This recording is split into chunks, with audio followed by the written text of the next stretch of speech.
Abuso, dalawang bagyo ang nasa loob at labas ng Philippine Area of Responsibility. Ang bagyong Francisco na malapit sa Batanes, patuloy na hinahatak ang habagat.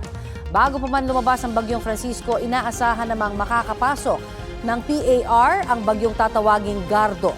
Tutukan po ang iba pang detalye sa ating ulat panahon, maya-maya lang. Magandang tanghali po. Oras na para sa maiinit na balita. Nakabantay pa rin po ang GMA News para sa pinakasariwang balita kaugnay sa investigasyon sa pamamaril dito sa San Jose National High School dito sa Tacloban City. Tinututukan din namin ang mga mahahalagang balita kabilang ang paglilibing kay Ateneo basketball player Rene Bobet Baterbonia sa Talacogon, Agusan del Sur. Ngayon at naproseso na ng Scene of the Crime Operative sa SOCO itong lugar na ito pinayagan na yung mga estudyanteng pumasok dito para kunin yung mga naiwan nilang gamit. Sa likod lang natin yung gusali kung saan dalawa sa mga biktimang estudyante ay nasawi at ito rin yung lugar na huling pinasok ng 14 na taong gulang na suspect.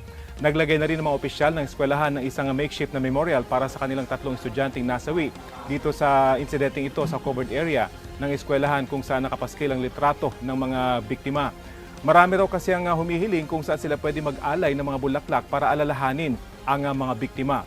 Pero ang ilang gurong ating nakausap kanina, hindi pa raw nila kayang pumasok sa kanilang silid-aralan dahil sa tindi ng trauma na kanilang naranasan. Kanina nga habang kausap natin yung isang guro, ay kapag kakaunting kaluskus lang o may kumalabog lang ay talagang nagugulat siya at napapatalon. Ganun daw katindi yung kanyang traumang naranasan. Mamaya na raw ang schedule ng kanilang psychosocial intervention habang yung mga estudyante ay bukas nakatakdang sumailalim dito. Iniimbestigahan na ng pulisya ang posibilidad na planado at may ng udyok umano sa 2 estudyante na mamaril dito sa San Jose National High School. Pansamantalang ipinagbawal ng gobyerno ang online game na posibleng nakaimpluwensya sa krimen. Narito ang aking report. Sa mismong gate ng San Jose National High School, dumaan ang 2 minor de edad na sangkot sa 15 minutong pamamaril base sa timeline ng PNP. Ang 14 anyos na gunman na si alias Nash dumating sa eskwelahan alas 7:30 ng umaga. Dumalo pa siya ng flag ceremony at saka dumiretso sa CR at doon naglagi. Alas 8 ng umaga naman dumating ang 15 anyos na si alias Rod at doon na sila nagkita ni Nash sa CR. Bandang alas 9 ng umaga, lumabas sila at nag-ikot sa eskwelahan. Una raw nilang pinuntahan ang posibleng target nila pero nang hindi makita, nag-umpisa na silang magpaputok ng baril. Nagkalat ang mga basyo ng bala sa school grounds at sa pasilyo ng mga silid-aralan. Kita rin pati ang mga wala ng lamang magazine ng baril na ginamit sa pamamaril. Dahil nagkagulo na yung mga estudyante matapos magsimula yung pamamaril, iniwan na nila yung kanilang mga gamit, yung kanilang mga bag, pati mga sapatos at mga cellphone doon sa kanilang mga classroom nung sila'y magtakbuhan palabas nitong gate. Ayon sa isang estudyanteng nakapanayam ng GMA News, pumasok pa raw ang isa sa mga namaril sa compound ng bahay nila. Pag salubong niya, tumakbo pa siya doon palabas sa may kanto, may doon sa may bagan, apartment, doon siya lumabas. Pumasok ba sa bahay niyo? Ano naramdaman mo? Natatakot. Sino yung pumasok dyan, anak? Hindi ko Yung po, matangkad o yung maliit? yung maliit. Ito po siya yung pumasok sa bahay namin, tapos lumabas po siya doon sa may laundry. Wala na po siyang hawak na baril noon. Sa inisyal na forensic investigation, isang beses lang pinaputok ang caliber 38 revolver na hawak ni alias Rod. Nakarehistro ito sa isang security agency sa Cebu kung saan naging security guard ang lolo niya. Ang nakapatay at nakasugat sa mga biktima ay mula sa 9mm na baril na hawak ng mas nakababatak na nakuha niya sa Tiyahing Police. Nasa restrictive custody na ng PNP ang Tiyahing Police na may ranggong police staff sergeant at isang abogado. Sa mga unang pahayag ng Tiyahing Police, inamin niyang minsan na isama ang pamangkin sa firing range at naturuang bumaril. Naiwan daw niya sa bahay ang baril. Magsasagawa ng sariling investigasyon ng National Police Commission para sa posibleng administrative liability nito. Kabilang naman sa tinitingnan ng pulisya ay ang posibilidad na may nang udyok at planado ang ginawa ng mga minor de edad. Ayon kay Education Secretary Sani Angara, seryoso nilang tinitingnan na di umano bahagi ng isang mission ang krimen. May group chat daw sila at sinabi na may mission daw sila. So parang mukhang napagplanuhan talaga. Sinisilip rin ng PNP Cybercrime Group ang anggulong ito. Nagpadala tayo ng ating mga teams dyan sa Tacloban, aside sa technical assistance para sa mga CCTV at of course to also study yung kung may surrender o mabigay yung mga cellphones ng mga ating mga kabataan para for our technical exploitations so that kung ano ang mga laman, baka ito ay may other factors sa pangyayari. Kabilang sa mga iimbestigahan ang nakababahala umanong nilalaman ng mga social media accounts ng mga sangkot. Gaya ng mga larawan ng mga personalidad na sangkot sa mga shooting sa Amerika na ang suot ng mga damit ay pareho sa suot ng isa sa mga sangkot sa shooting incident sa Tacloban. Titingnan natin kung ito ay may relationship sa mga online exploitations. So kung may mga groomer para kung ano ang nag-influensya. Aside sa sinasabing ito ay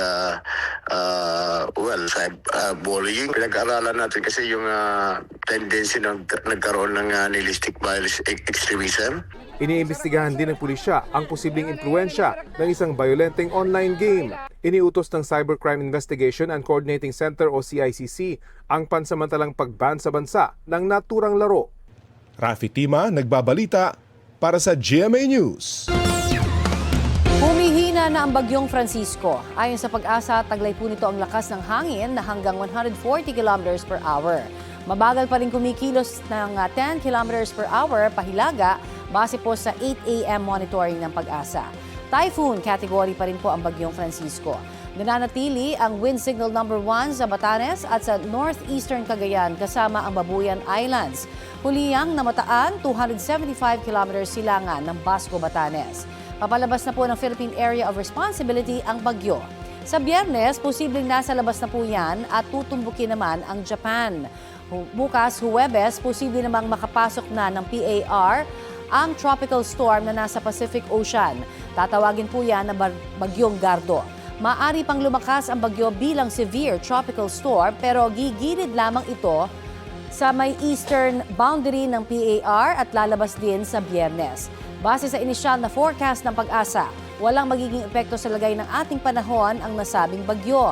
Ang bagyong Francisco pa rin ang hahatak sa habagat. Sa ngayon, apektado na po ng habagat o monsoon rains ang Central at Southern Luzon kasama ang Metro Manila at Visayas. Mas makakaasa pa rin po sa maayos na panahon ang natitirang bahagi ng bansa. Pero maging alerto sa mga posibleng local thunderstorm lalo sa bandang hapon o gabi.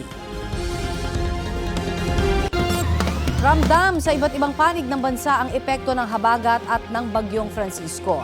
Sa barangay Manok-Manok sa isla ng Boracay sa Malay Aklan, nalubog sa tubig ang basketball court at ilang eskinita madaling araw kahapon. Pinasok ng baha ang ilang bahay. Wala namang nasaktan at inilikas dahil sa pagbaha. Hinahatak ng bagyong Francisco ang habagat o monsoon rain sa Boracay at ilang pang panig ng Visayas. Higit na ramdam ang bagyo sa Cagayan. Malalakas ang hampas ng alon habang makulimlim ang panahon doon kahapon pa. Pinagbabawalan na ng Philippine Coast Guard ang lahat ng uri ng sasakyang pandagat ang pumalaot o maglayag dahil sa napakasungit na kondisyon sa mga dagat na nasasakupan ng probinsya. May ganito ring utos sa Batanes. Kaya ang mga mangingisda sa Basco nagtulong-tulong na sa pagtabi ng kani-kanilang bangka para maiwasang masira ng malakas na bugso ng hangin at hampas ng alon. Madaling araw kahapon pumalaot pa ang ilang mangingisda sa Lawag, Ilocos Norte dahil maayos pa raw ang panahon. Laking pasasalamat nila na may mga nahuli pa silang isda. Dali-dali ring umuwi ang mga mangingisda bandang tanghali dahil sa unti-unting pagsama ng panahon doon.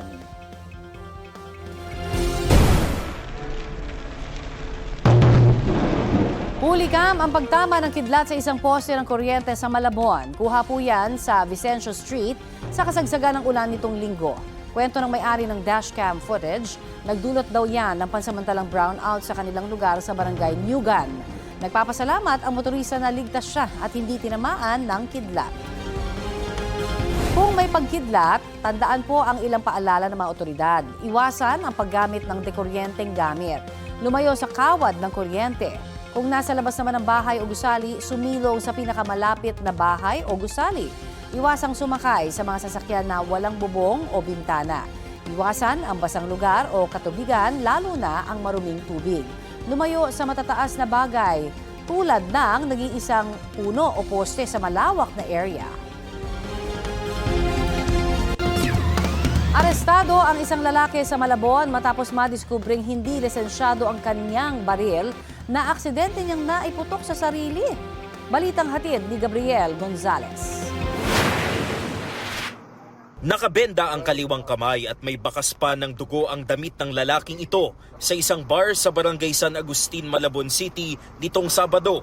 Ang lalaki, aksidente raw na nabaril ang kanyang sarili habang nakikipag-inuman sa mga dating katrabaho. Ayon sa barangay, naroon sila sa lugar dahil napakiusapan sila ng isang residente na magbantay dahil may umaaligid umanong magnanakaw. Bigla raw silang nakarinig ng putok ng baril. Na-alarma kami, kala namin may pumutok na gulong, ganyan. Duguan na po yung isang lalaki po. Pagpasok namin sa loob. Nagtamo ng sugat sa kaliwang kamay at binti ang lalaki na nilapatan ng paunang lunas ng Malabon DRRMO. Napag-alaman ng mga otoridad na hindi lisensyado ang dala niyang baril. Nang tinanong nila yung natamaan na sugatan kung may kaukulan siyang dokumento o lisensya ng baril, ay wala siyang maipakita. So doon, tuluyan na siyang inaresto ng mga responding police. Paliwanag ng lalaki, nagdala siya ng baril bilang proteksyon anya sa mga nagnanakaw ng motor. Kinalikot niya raw ito nang bigla itong pumutok. Nilalagyan ko lang siya ng bala yung bulat, tapos hindi kasya. Napukpok ko, tapos pumutok. Pagising ko po, sa ambulansya na ako eh. Lesson learned sa akin to. Kasi ayun yung nangyari, perwisyo. Nakakulong na sa Malabon City Police Station ang lalaki na mahaharap sa reklamong illegal possession of firearms. Gabriel Gonzalez, nagbabalita para sa GMA News. Hustisya ang panawagan ng mga nagdadalamhating pamilya ng mga estudyanteng namatay sa pamamaril sa eskwelahan dito sa Tacloban City nitong Lunes. Hindi lang daw ang mga minor de edad na namaril ang dapat managot, kundi pati ang mga magulang o guardian ng mga nagpabaya umano, kaya nakagamit sila ng mga baril. Balitang hatid ni Emil Sumangin. Dahil sa walang kapararakang karakasan, 3 buhay ang maagang nawala. 3 pamilya ang ngayoy labis na naghihinagpis. Pumasok lang po siya ng school para patayin lang po, ng ganun-ganun lang. Ang 15 anyos na grade 10 student na si Chris Lawrence Fabian, hanggang sa mga huling sandali isinabuhay ang pagiging Boy Scout. Siya ang lalaking estudyanteng makikita sa viral video na lumapit sa pinto para harangan ito, habang walang habas na namamaril ang 2 kaeskwela sa San Jose National High School. Maya-maya'y tinamaan na ng bala si Chris. Sinarado niya yung pinto, hinihila naman nung gunman yung pinto, hindi niya binitawan, nagalit yung gunman, binaril yung pintuan, lumusot po sa kamay at sa heart, sa lungs. Sa isa pang video, makikita na siyang nakahandusay at duguan. Sabi po nila, hero siya kasi kung hindi daw po niya ginawa yun, marami pang namatay sa mga kaklase niya. Sabi niya, iwanan niyo na ako, iligtas niyo, umalis na kayo, iligtas niyo na yung sarili niyo. Nasaksihan din ng nakababatang kapatid ni Chris ang nangyari. Nasugatan pa siya habang tumatakbo palabas ng eskwelahan. Nung simulang umalingaw yung mga putok ng baril, nasa ka anak? Nandun po sa room namin kaming lahat. Malayo ba yung mga bumabaril sa classroom niyo? Malapit lang po. Nasa kabila lang? Opo. Tapos nun, bigla sila pumunta sa Chico. Namaril na sila. Binigyan din ng pamilya Fabian na hindi bully si Chris. Hindi po yun bully. Maraming balang ginamit kung bully yun. O di sana, yung nambully sa kanya, yun na lang yung pininteriya niya. Bakit lahat ng estudyante? Bakit lahat ng estudyante ang pinunteriya? Hindi po siya nambubuli. Mabait po yung apo ko. Ang nais nila, mapanagot pati ang mga magulang ng 2 minor de edad. Hindi lang po yung mga bata ang manugot. Pati po ang mga magulang nila. Ganito rin ang gustong mangyari ng pamilya ng nasabing 15 anyos na grade 10 student na si Joyancy Separa. Gusto ko po makulong yung mga guardian, yung mga bata na yun, yung mga may-ari ng baril. Hindi yun mapunta sa mga bata kung hindi galing sa kanila yun. Si Joyancy ang kumuha ng viral video na nagpakita sa mga pangyayari sa loob ng kanilang silid-aralan habang nangyayari ang pamamaril. Gusto ko lang, I'm sorry. Sorry, Yasin. I'm sorry. I'm sorry, Yas. Hindi na siya makapagsalita kung anong nangyari sa kanya. Hindi na siya makapagsumbong sa akin. Wala na. Ang sir, ligtas yung anak ko kasi nandun sa paralan. Doon pala magtatapos yung buhay niya. Puno pa naman ng pangarap si Joy Yancy na pangalawa sa 3 magkakapatid. Grade 10 siya. Ngayon, sinabi niya sa akin na, Mama, maniguro ako yan na gusto ko nun niya ma-honor. Hindi rin nakaligtas ang 14 anyos na si Ayesa Nicole Dazo na nakunan pa ng video habang buhat sa labas ng eskwelahan, makarang tamaan ng bala. Justisya. Justisya, makulong iya, makulong. Hindi rin na mapabalik at buwit ang anak ko.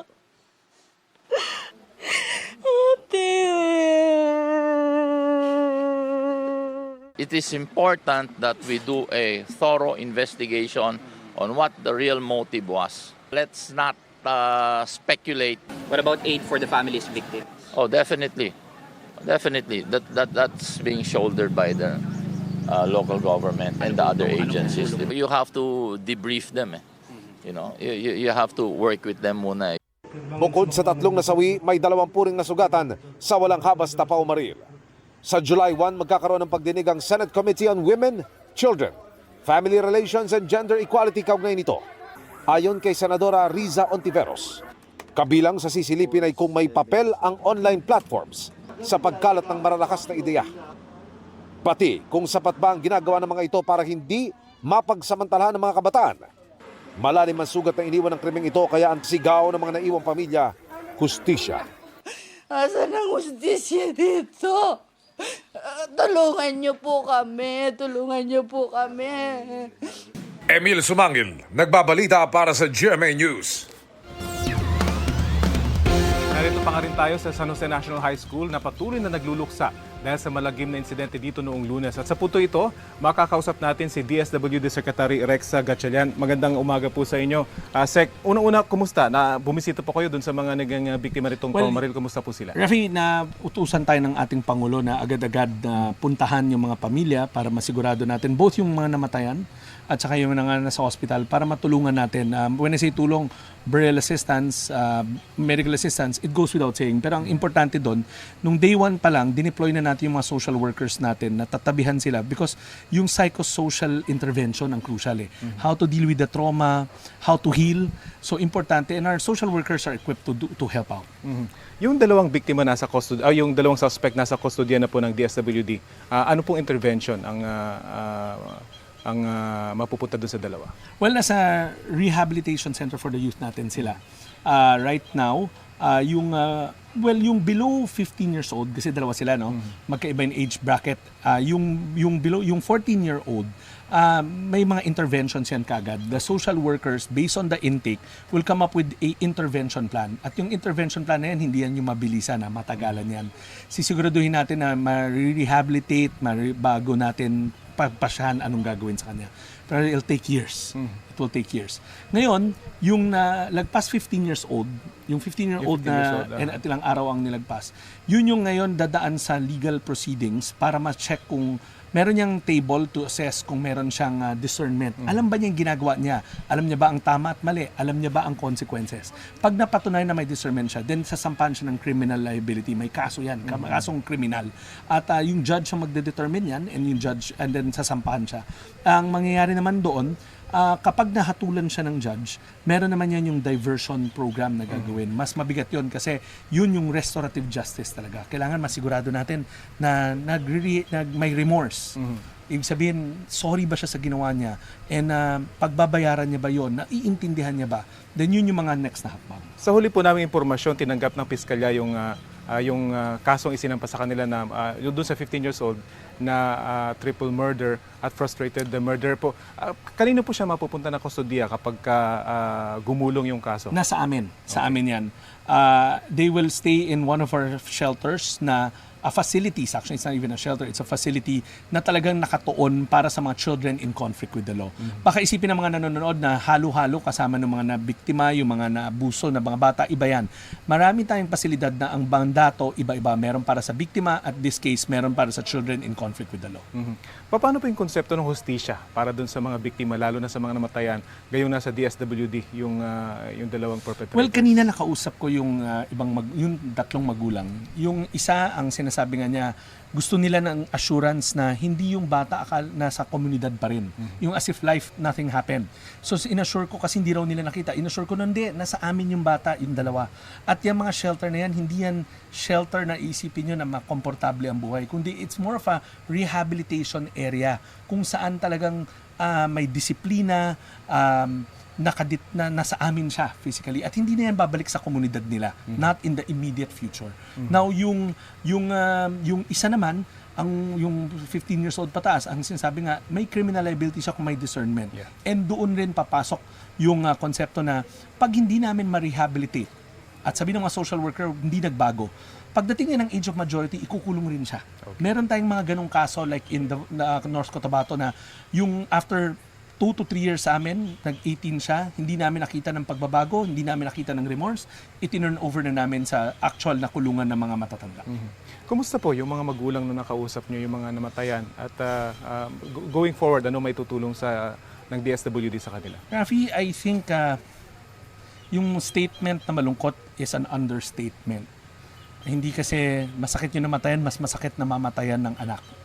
So yun yung nakita ko kanina, may galit na kasama, galit sa sitwasyon, galit sa gumawa nito, galit sa pamilya ng gumawa nito. And mind you, Rafi, may pananagutan din yung mga magulang. Yung pala, tinanong nila ako doon, yung magulang o yung mga adults ng assailant.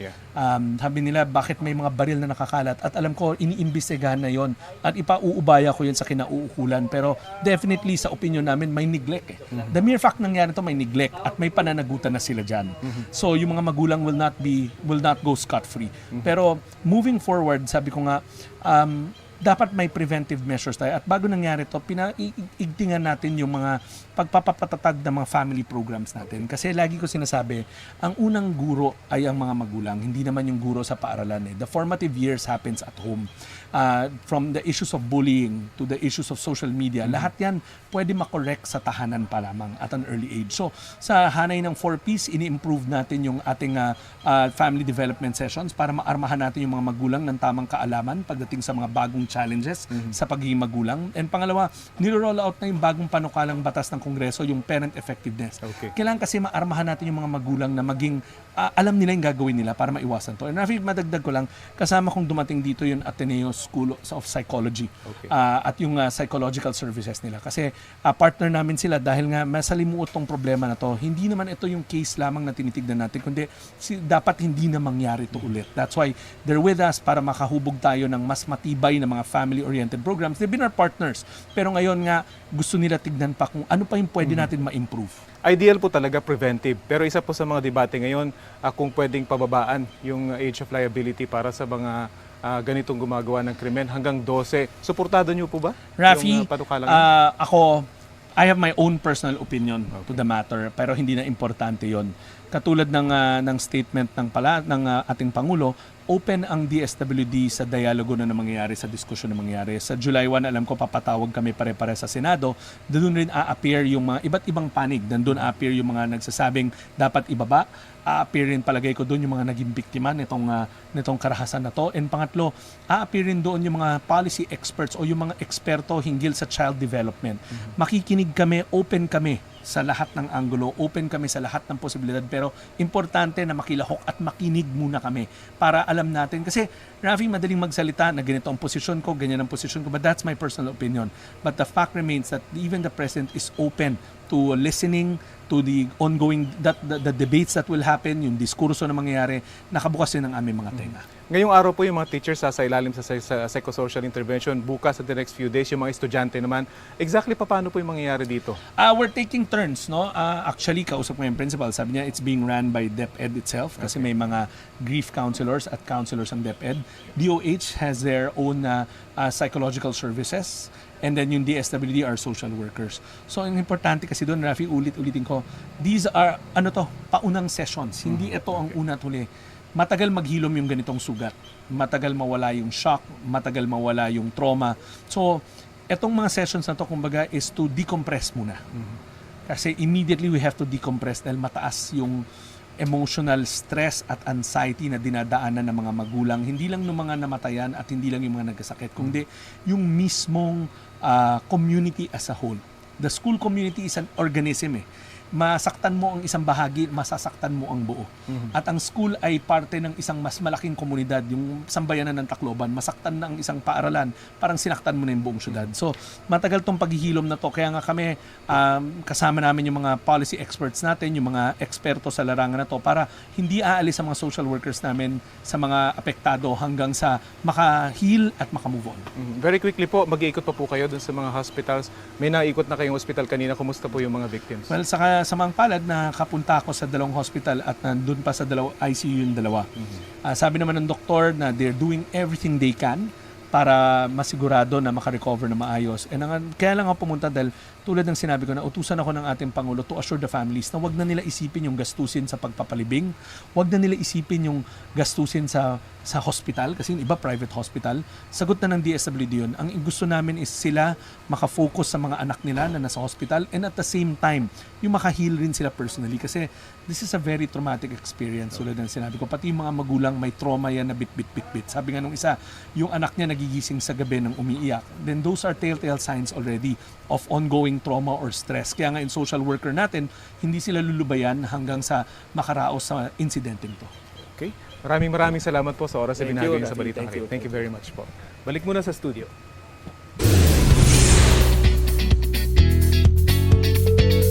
Wednesday latest!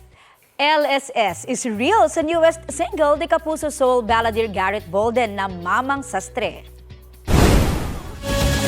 Oh, Mamang Sastre, hawak ng gunting, isang hiwa, tapos ang usapin, sa kusot ng lungsod, ikaw ang timing, pag ikaw ang pumutol, malinis.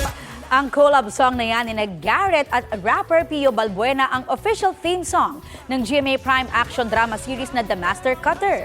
Siguradong mapapa-move and groove ang listeners sa upbeat at infectious rhythm ng kanta. Perfect match sa maaksyong mga eksena ng serye. Ang lyrics isinulat mismo ni Direk Dominic Zapata. Literal na tailor-made sa journey ng bidang si Atoy Padua, played by Dingdong Dantes. Chika ni Garrett, hindi lang ito tungkol sa pagiging sastre, kundi isang taong naninindigan para sa tama at katotohanan.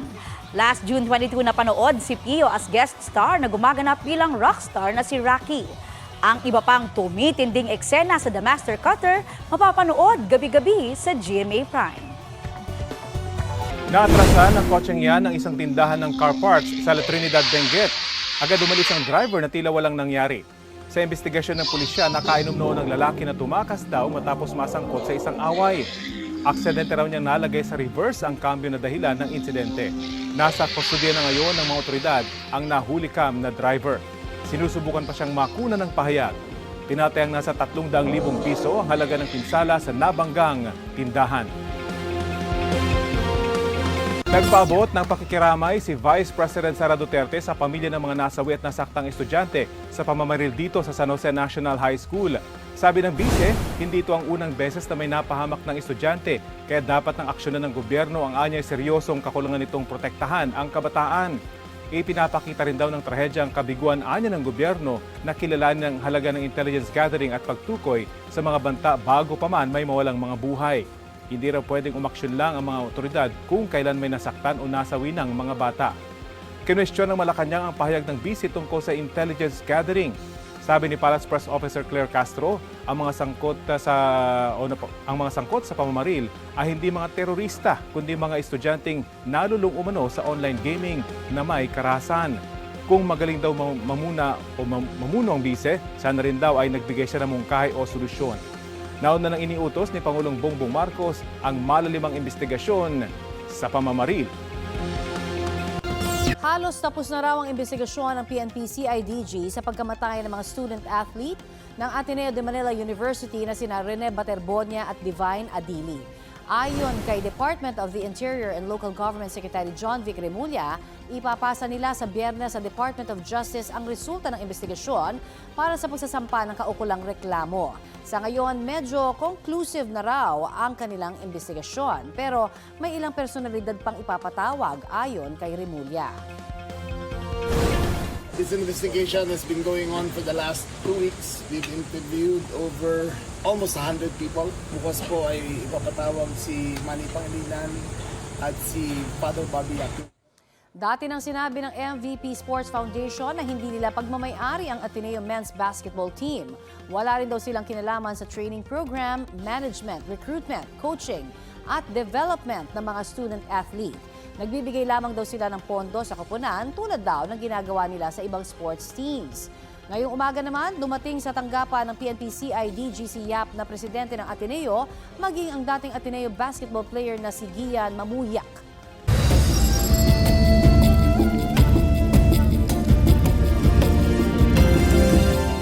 Mga kapuso, critical po ang lagay ng isang babae sa Tanawan, Batangas matapos tagain at martilyuhin ng dati niyang ka-live-in partner. Nakunan po sa CCTV ang pagbaba sa motorsiklo ng 37 anyos na biktima.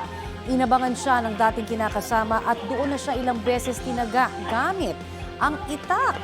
Ilang beses din siyang hinampas ng martilyo ng lalaki. Humingi ng tulong ang motorcycle rider na naghatid sa babae habang tumakas naman ang suspect. Ayon sa pulisya, selos ang tinitignan nilang motibo sa krimen.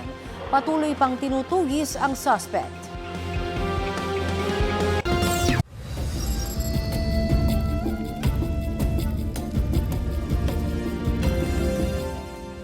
May mga naitalang kaso ng African swine fever sa Negros Occidental ayon sa kanilang provincial government. Sa bayan ng San Enrique, 10 barangay ang apektado kung saan umabot sa mahigit 500 ang nasawing alagang baboy. Nagpatupad na ng hakbang ang mga lokal na pamahalaan para mapigilan ang pagdami ng kaso. Ipinagbawal naman ng ilang bayan ang pagpasok ng pork products at buhay na baboy. Sinusubukan pang kunan ng pahayag ang Department of Agriculture tungkol sa pagkalat ng ESF sa Negros Occidental.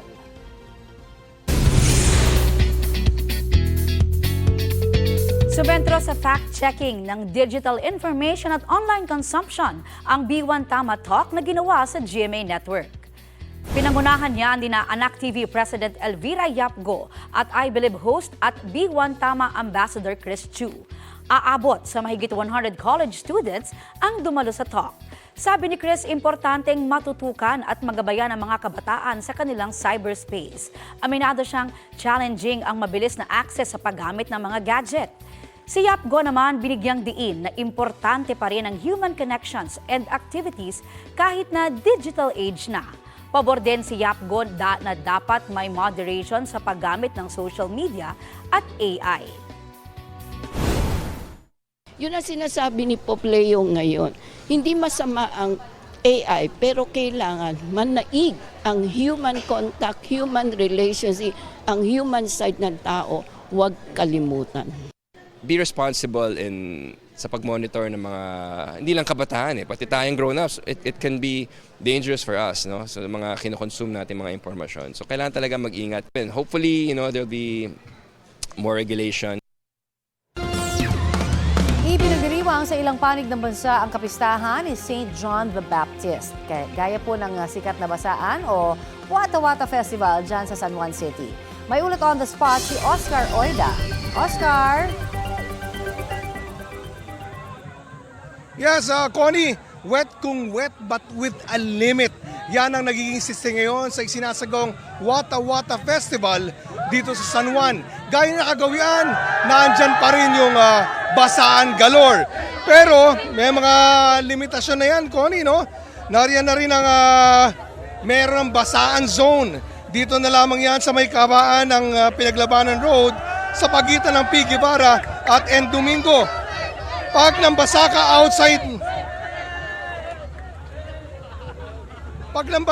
outside the basaan zone, ay lagot ka kay Mayor may kita pinagbabawal ang paggamit ng maruming tubig at water bomb, high pressure hose. Bawal buksan ang dumaraang mga sakyan.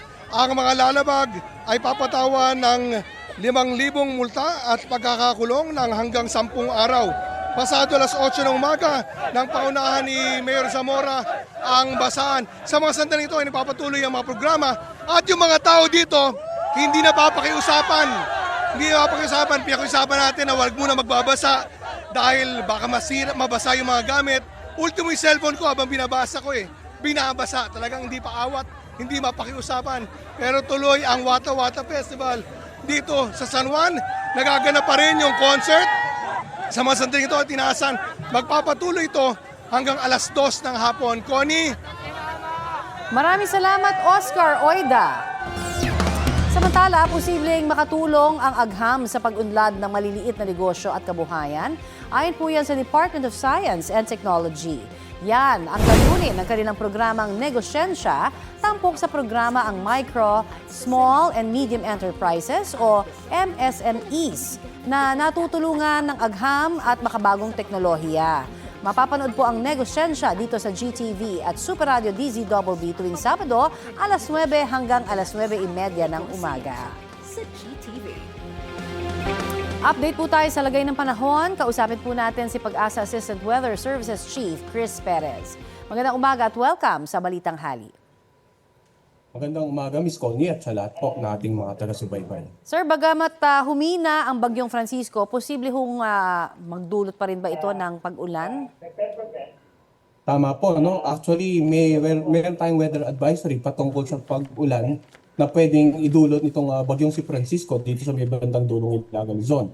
Dagdag pa po dyan, yung weather advisory patungkol din sa ulan na dulot naman ng habagat sa mga ilang lalawigan sa western section ng ating bansa. Kaya continuous monitoring po tayo dito regarding the two weather systems. Bagamat itong Bagyong si Francisco nga ay lang tuloy ng lumabas ng ating air responsibility bukas ng gabi, dito sa Metro Manila ngayong araw, asahan pa rin po natin yung mga minsan-minsang pag-ulan na dulot ng habagat.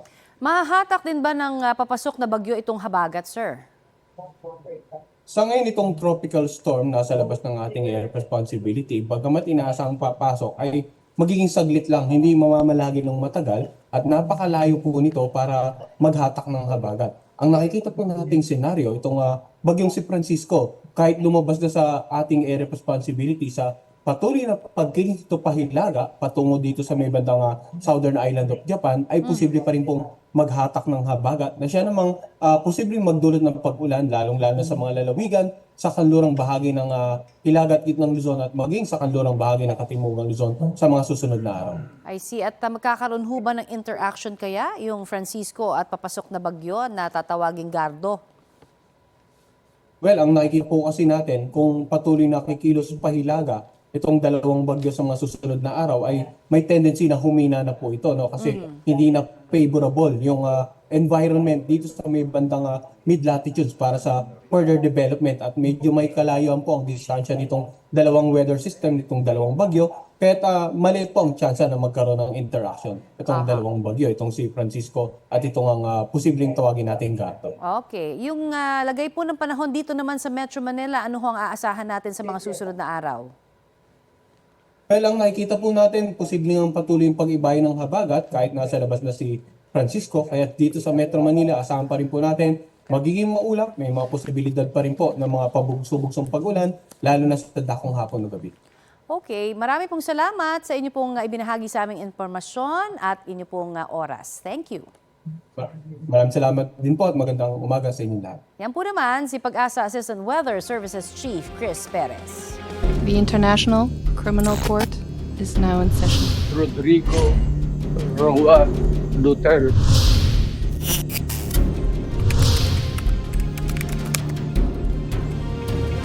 Inaasahan ng International Criminal Court Trial Chamber 3 na haharap sa korte si dating Pangulong Rodrigo Duterte sa Setyembre kung walang makikitang problema sa kanyang kalusugan. Nagbabala rin po ang Trial Chamber 3 sa iba't ibang kampo na huwag magkomento ng kung ano-ano sa media kaugnay sa kaso. Balitang hatid ni Mark Salazar. Sa maiksing pagdinig ng International Criminal Court o ICC tungkol sa Crimes Against Humanity case ni dating Pangulong Rodrigo Duterte, winarningan ng Trial Chamber 3 ang mga abogado ng magkabilang panig na huwag nagkokomento sa media ng kung ano-ano tungkol sa kaso. The appropriate forum for counsel to raise matters is in the courtroom. Trials are not conducted by the court of public opinion, but by this court during the course of the proceedings. Ang warning na ito ay bunsod ng mga interview na ibinigay ng dating abogado ni dating Pangulong Rodrigo Duterte na si Attorney Nicholas Kaufman. Kabilang ang mga komento niya laban sa desisyon ng Appeals Court noong isang taon na nagkukumpirma ng jurisdiction sa kaso ni Duterte. Sinita na siya noon ng Appeals Court. Kaufman gave at least 2 interviews commenting on the decision. Some of those comments were his personal view. In the light of this previous history, this trial chamber feels it incumbent to repeat the reminder or warning to all counsel in the case. Pinaalalahanan din ng korte ang media at ang mga nasa social media na maging accurate at patas sa pagre-report tungkol sa kaso. Appears to have provoked suppliers of what is undoubtedly fake news. We wish to emphasize is the need for the media to report to the public accurately and fairly what is said in court. Sa isang pahayag, sinabi ni Attorney Nicholas Kaufman na wala siyang nilabag habang nagsisilbing abogado ni dating Pangulong Rodrigo Duterte sa kanyang kaso sa ICC. Kung hindi raw siya magkokomento sa media, ang mapapakinggan lang daw ay ang naratibo ng prosecution team. Binigyang diin din ni Kaufman na si Duterte at hindi ang ICC ang pinagsilbihan niya. Hindi dumalo sa pagdinig si dating Pangulong Duterte, pero sa September 7, 2026, inaasahan ng Trial Chamber 3 na haharap na sa kanila si Duterte, maliban kung mapatutunayang hindi kaya ng kalusugan nito. Sa July 14 magpapatuloy ang status conference sa kasong Crimes Against Humanity ni Duterte. Mark Salazar, nagbabalita para sa GMA News. Daan-daang taga-suporta ng nasawing Ateneo student-athlete na si Rene Baterbonia ang dumalo sa funeral mass at libing niya kaninang umaga. May ulat on the spot si James Paulo Yap ng GMA Regional TV. James? Yes, Connie, tuluyan nang naihatid sa kanyang huling hantungan si Rene Baterbonia ngayong umaga sa Talapogon Memorial Park. Pasado alas 9 ng umaga na nilabas sa Talapogon Evacuation Center ang labi ng student-athlete na si Rene Clerk Obet Baterbonia. Pagkatapos siya ng isang misa kasama ang pamilyang Baterbonia, mga malalapit na kaanak at mga kaibigan. Kasama rin na mga nakiramay ang ilang mga dating kasamahan ni Bobet sa Ateneo Men's Basketball Team at Tabra Team. Tumalo rin si Senador Robin Padilla at ang kapatid na si Bibi Gandanghari. Nilahukan din ng daan-daang supporters ni Rene ang kanyang libing na hindi ininda ang init at ilang kilometrong paglalakad patungo sa sementeryo. Bagamat ay wakas at may makapaghipahinga na rin ang kanilang idolo matapos ang higit 2 linggo na burol nito. Bumuhos naman ang emosyon ng tuluyan ng ilagak sa kanyang huling hantungan si Rene Baterbonia. Nakiisa din, Connie, sa libing ni Bobet ang mga opisyal ng Ateneo de Davao University, pati na rin ang mga dating kasamahan niya. Connie? Maraming salamat, James Paulo Yap ng GMA Regional TV. Tumitibay raw ang ebidensyang may paglabag sa Anti-Hazing Act ang organizers ng team building activity ng Ateneo Men's Basketball Team sa Dipakulaw, Aurora. Ayon po yan sa isang mapagkakatiwalaang source. Batay kasi sa Anti-Hazing Act, maituturing na hazing ang sapilitan o tahasang exposure to weather.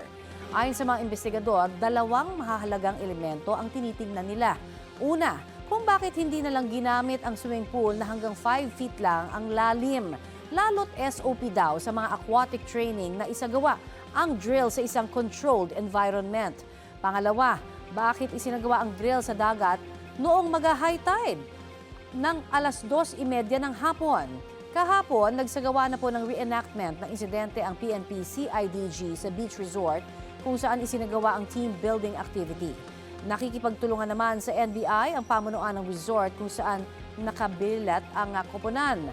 Pinagpapaliwanag naman ng Commission on Higher Education ang Ateneo de Manila University kaugnay sa team building activity na nagresulta sa pagkamatay nina Baterbonia at Adili.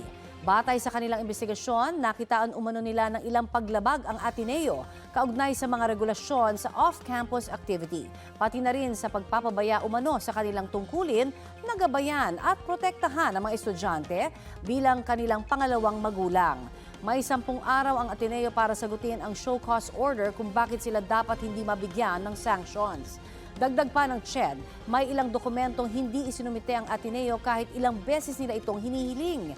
Wala pang pahayag kaugnay nito ang Ateneo. Pero dati na nilang sinabi na nakikipagtulungan sila sa investigasyon sa pagkamatay ni Baterbonia at ni Adili.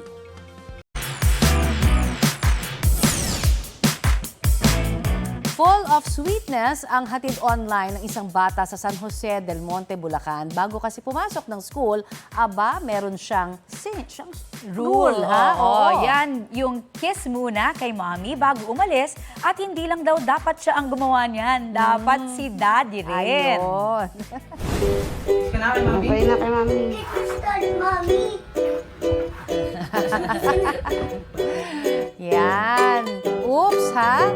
Bawal dayain ang kiss dahil nakatingin si Zian Hart sa Gismundo. Tila na-reverse card nga daw ang kanyang daddy Ian. Nang tanungin siya kung na-kiss na ba niya ang mommy niyang si Mommy Eliza. Kaya para sure si daddy, kinis na rin si mommy. Routine daw talaga nilang pamilya ang pag-kiss kapag nagpapaalam na lalabas ng kanilang bahay. Na-touch naman ang netizen sa lambingan ng pamilya kaya ang video may mahigit 3.5 million views na online. Abaziyan, talaga namang ikaw ay Main character. Ang sweet. Opo, Daddy, mauna ka na, ha? Next time. Yan ang maiinit na balita ngayong tanghali. Live mula rito sa Tacloban City. Rafi Tima po. Ako naman po si Connie Sison. Kasama niyo rin po ako, Aubrey Carampe. Ito po ang GMA News. Walang kinikilingan, walang pinoprotektahan. Noon at ngayon, serbisyong totoo.